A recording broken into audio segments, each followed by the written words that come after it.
7:30, so we'll go ahead and get started. So let's begin by settling the body,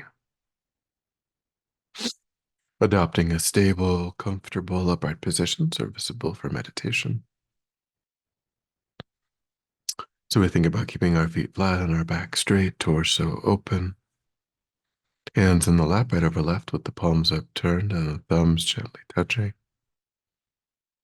Our eyes are gently closed or slightly open, making sure we let in enough light to remain alert. We try to maintain an awareness of not slouching, not leaning, but we also let go of any unnecessary tension or rigidity in the body, relaxing into a stable, comfortable, upright position. Just allowing the body to fall into place.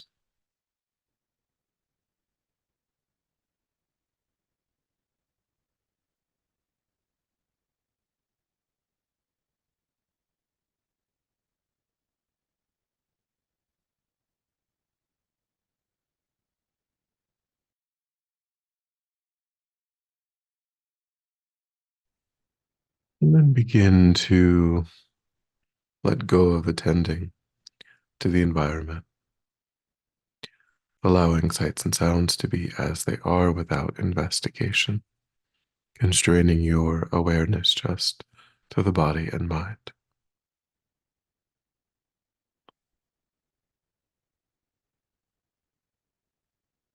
Beginning to concentrate that awareness in the present by attending closely to the physical sensation of the air as it moves into and back out of the tip of the nostrils.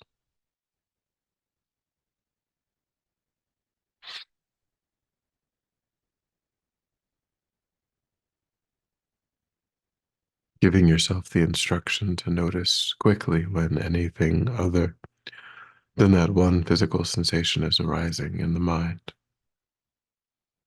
And without judgment or frustration, to lift your awareness up from those distractions and place the mind gently but firmly again and again on the breath.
And then when the mind becomes more calm and generate a broad altruistic motivation for our time, taking a moment to intentionally widen that circle of concern, making an effort to embrace countless sentient beings within the field of our practice. Recollecting that just like oneself, every sentient being deeply wishes to be happy, deeply wishes to be free of even the slightest suffering. And yet, just like oneself, every sentient being is meeting with obstacles, with difficulties, with painful inner and outer conditions again and again.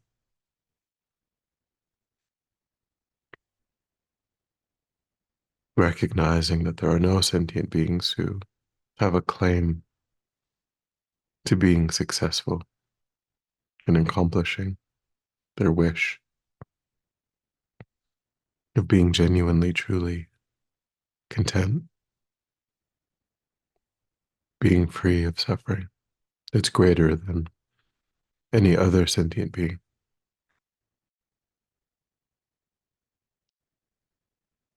So recognizing that the most useful, most beneficial way of using this time, this day, this life is to work for the benefit of every sentient being without exception.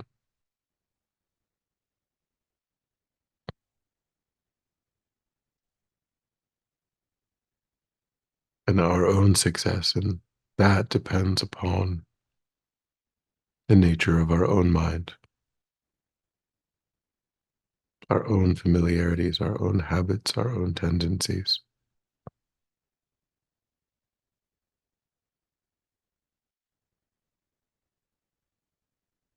We take as our purpose the cultivation of constructive habits, tendencies,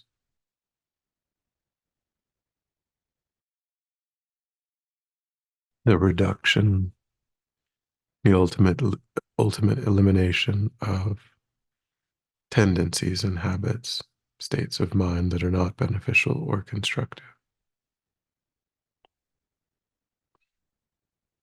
Thinking of transforming the mind in this way in order to become more and more beneficial for sentient beings over time.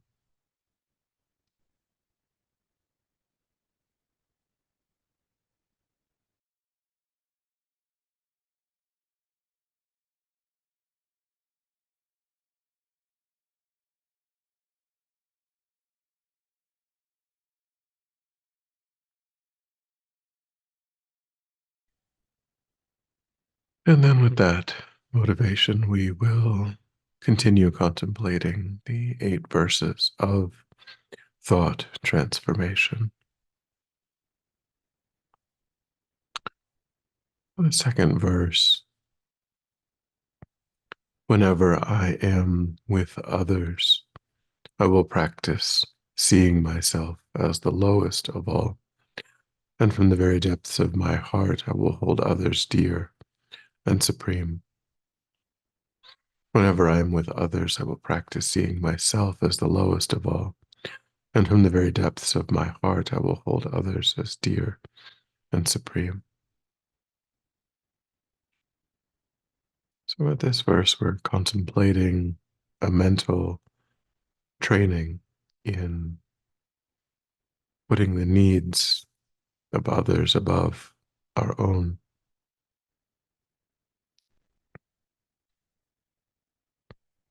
So, think back over the last few weeks, times when you were in groups or having even just a conversation,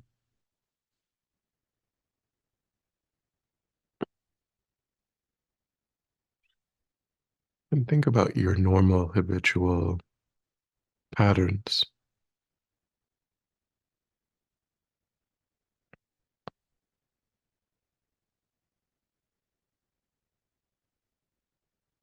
Do we really spend that time listening? Do we spend that time thinking about how to be of benefit to the sentient beings in front of us? Or do we just tell our own stories? Do we try to get people to give us support?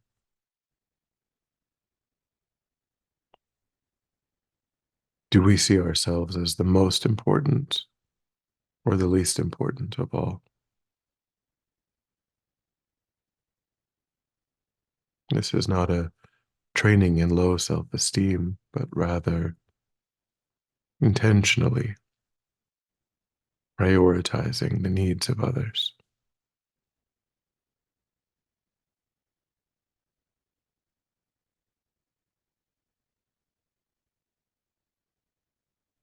So try to get a sense of, in your own life,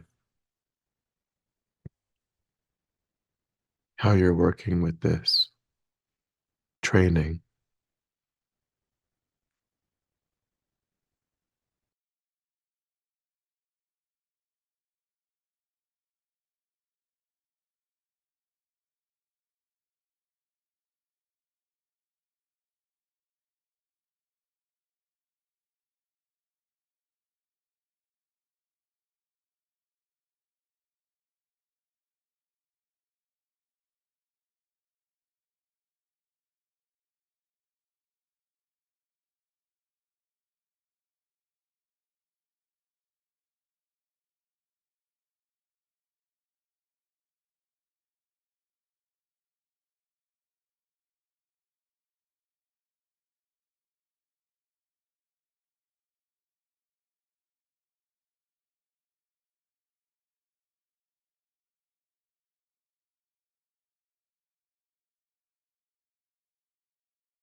And then try to begin to imagine later today, tomorrow,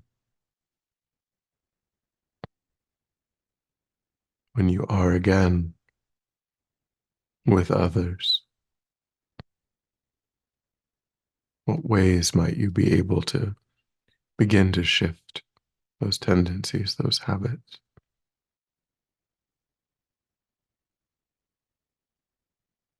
Try to make a strong determination in the mind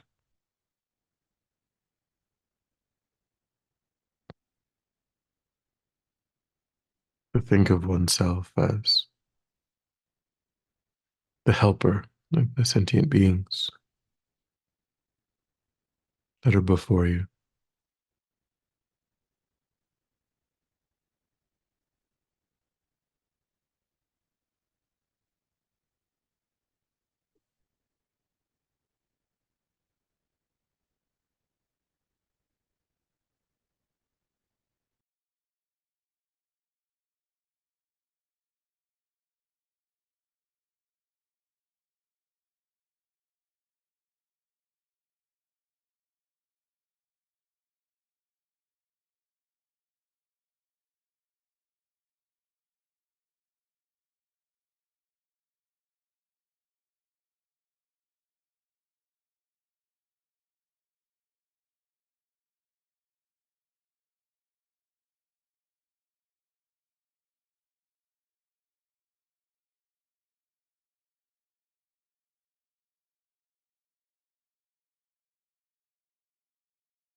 And then the next verse.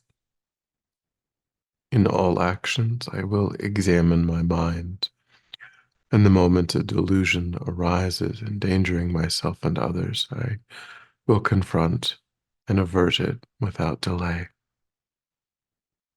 In all actions, I will examine my mind, and the moment a delusion arises, endangering myself and others, I will confront and avert it without delay. So here we're bringing awareness to the importance of introspective awareness in our spiritual lives,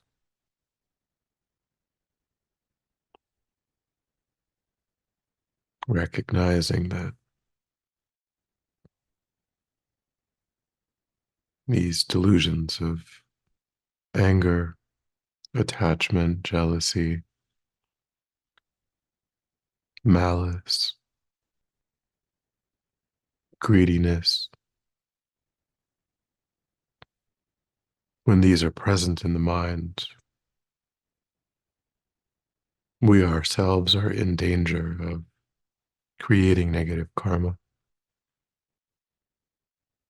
which in turn harms sentient beings.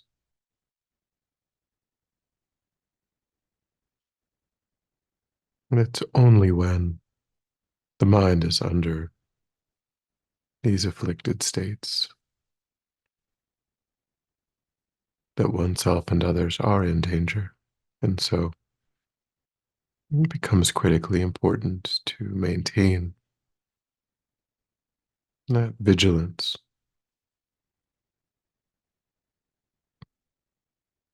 not having any sense of tolerating the arising of affliction.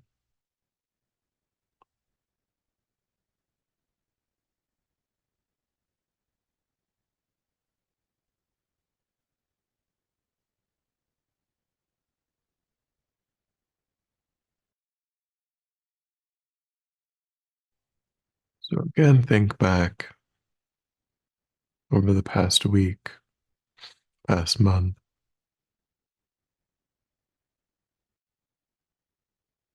Think of times when you feel like you were under the influence of one of these afflicted states.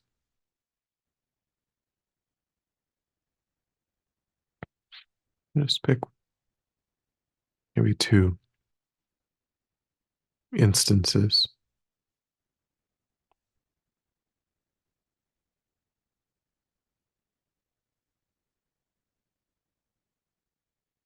and replay those memories in the mind,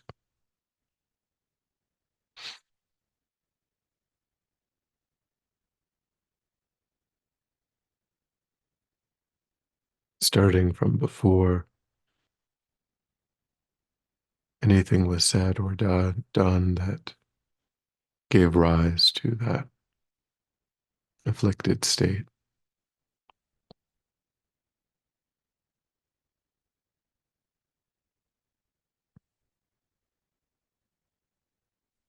Try to get a sense of the first moment that you felt a shift in the mind,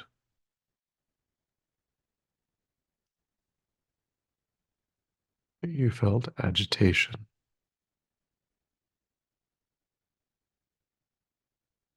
that the mind began to move in a way that was narrow, constricted.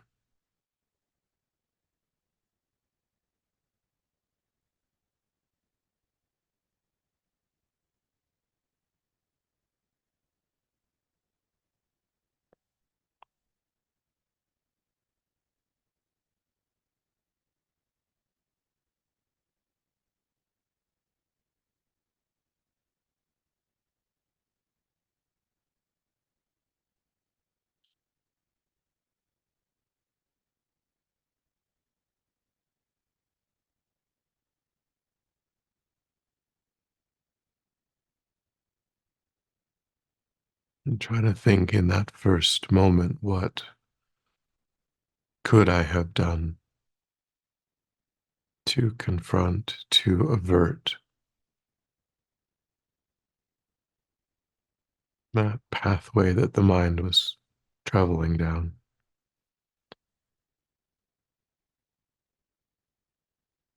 that habitual habit pattern.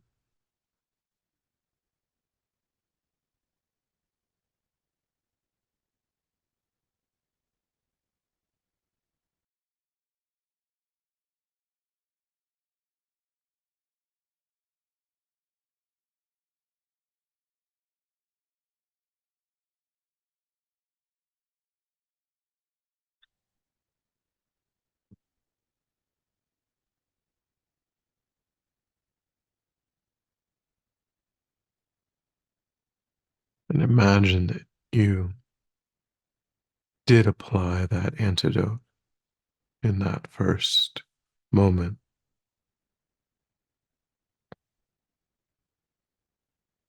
How would the rest of that interaction have gone?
And then make a strong determination that now that you have some experience noticing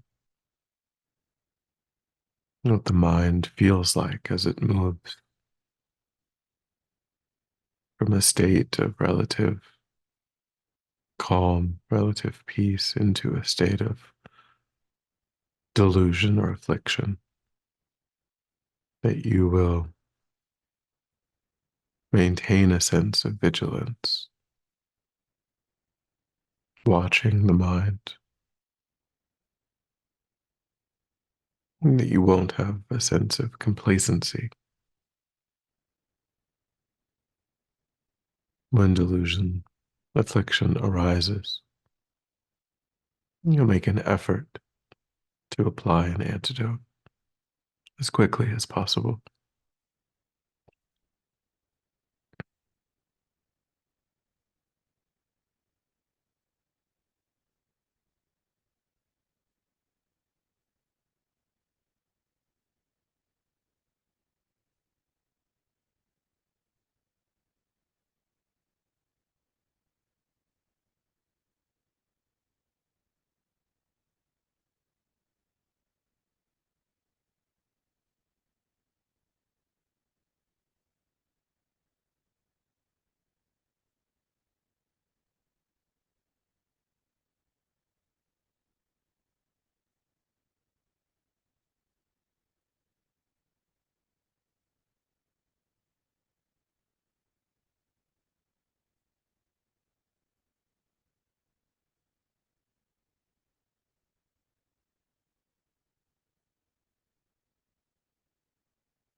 And then when you're ready, we'll come back together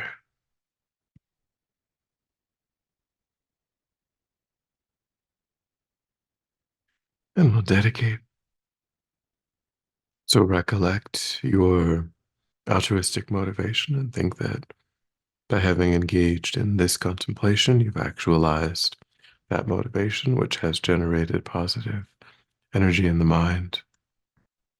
And think that you freely offer the fruit of your practice, that positive energy for the benefit of all sentient beings without exception. Thinking strongly when that positive energy ripens, may it serve as a cause and condition to eliminate war and conflict, poverty, famine, disease, disasters, all painful inner and outer conditions. May it fully ripen the minds of all sentient beings. May they quickly meet perfect teachers and arise in the state of full enlightenment. May I too achieve the state of enlightenment so that I might work for the benefit of sentient beings perfectly.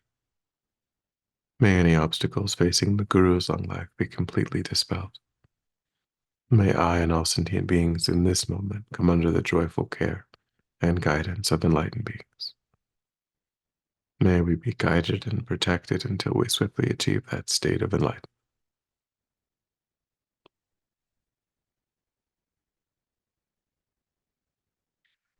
Thank you.